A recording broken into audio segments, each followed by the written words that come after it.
วัสดีครับขอต้อนรับสู่ช่อง Protocol 95 นะครับเราได้มีโอกาสได้ไปเที่ยวจังหวัดเชียงรายเมื่อไม่นานมานี้และเราก็อยากจะมาเล่าประสบการณ์แล้วก็โชว์ภาพสวยๆให้ทุกคนได้ดูกันนะครับในตอนแรกนี้เราจะมาตามรอยทีมหมูป่า Academy หรือว่า13หมูป่าที่เข้าไปติดในถ้ำหลวงขุนน้ำนางนอนที่อำเภอแม่สายจังหวัดเชียงรายนะครับในปี 2018 ซึ่งภายใน 2-3 สัปดาห์ที่ทีมงานทั่วโลกพยายามจะช่วยเหลือให้เด็กพวกนั้นออกมาจากถ้ำได้ซึ่งก็เป็นเหตุการณ์ที่โลกต้องจดจำและเราก็รู้สึกตื่นเต้นมากที่ได้เข้าไปในถ้ำหลวงตื่นเต้นที่ได้เห็นสถานที่จริงในเหตุการณ์ประวัติศาสตร์ของโลกเลยก็ว่าได้งั้นก็เริ่มกันเลยนะครับการเดินทางไปเชียงรายนั้นก็ไม่ยากเพราะว่ามีเที่ยวบินอยู่เรื่อยๆนะครับตอนแรกเราก็จองกับสายการบินไปประมาณ1อาทิตย์1 หรือ 2 อาทิตย์ล่วงหน้าแต่ว่าประมาณ 3-4 วันก่อนที่จะบินจริงๆก็มี SMS มาจากสายการบิน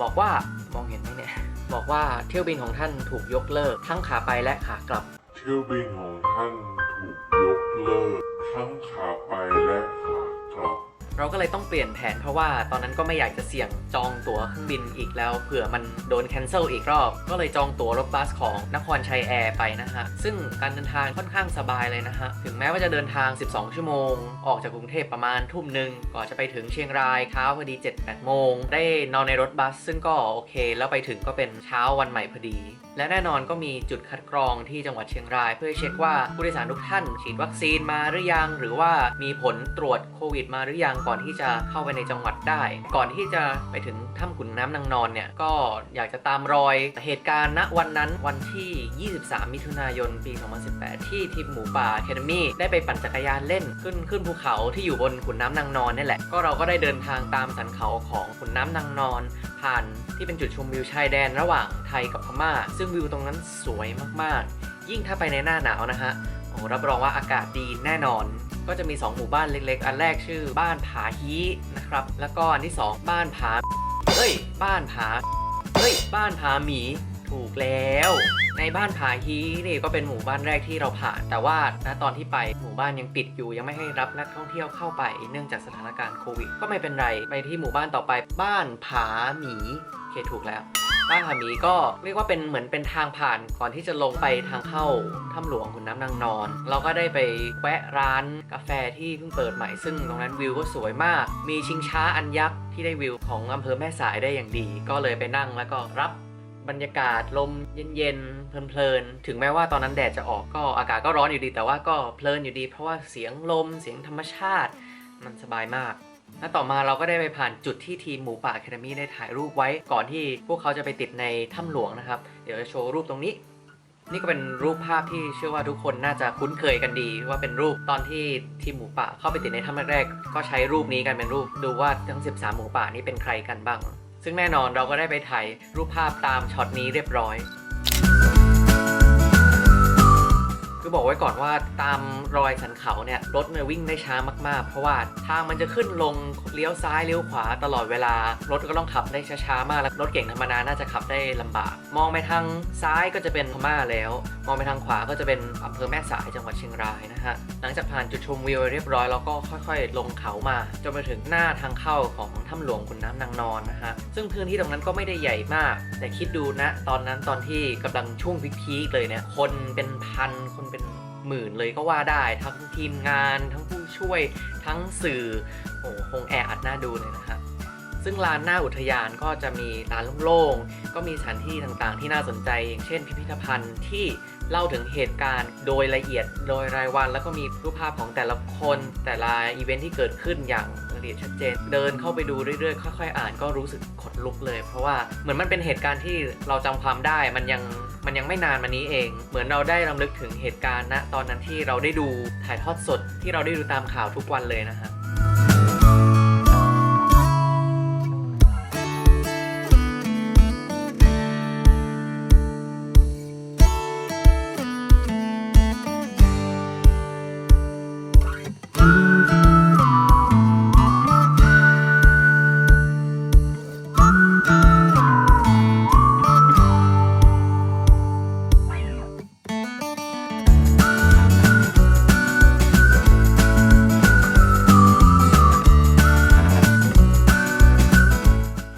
เดินมาเคารพ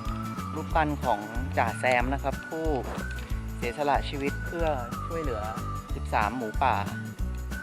ซึ่งจ่าแซมนั้นได้เสียชีวิตตอนกำลังปฏิบัติหน้าที่มอบออกซิเจนให้กับทีม 13 หมูป่า ถือว่าเป็นการเสียสละเพื่อให้ทีมหมูป่า Academy ได้มีชีวิตอยู่ต่อไป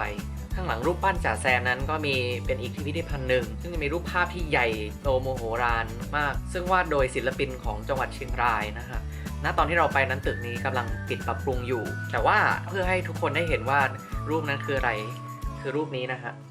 ซึ่งรูปนี้นั้นเราได้ซื้อจากพิพิธภัณฑ์หัวศิลปะในเชียงรายมาทีหลังนะครับ ถ้าได้ไปในอนาคตหลังจากที่ตึกนี้เปิดแล้วก็จะได้เห็นรูปนี้อย่างใหญ่โตโมโหฬารเลยนะครับ ต่อมานะเราก็ได้เดินเข้าไปในตัวถ้ำหลวงของจริงเลยนะฮะ นี่คือปากถ้ำนะครับ ซึ่งในตัวถ้ำจริงๆ มันลึกเข้าไปหลายกิโลเมตร บริเวณนี้เลยนะครับที่ 13 หมูป่าจอดจักรยานไว้หน้าปากถ้ำก่อนที่จะเข้าไปในถ้ำนะครับ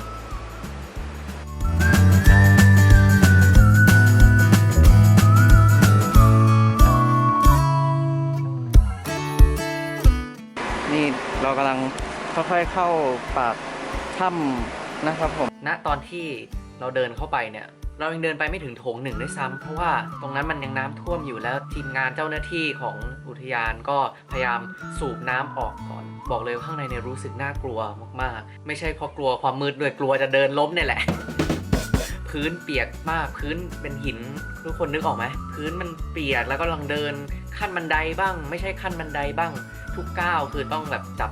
ราวเอาไว้ดีนะที่มีราวเอาไว้ ไม่งั้นน่ะลื่นล้มแน่นอน แล้วอีกมือนึงก็ต้องถือกล้องเข้าไปโอ้โหบอกเลยว่าก็ตื่นเต้นแล้วก็โอ้โหรองเท้านี่ก็เละเลยนะครับ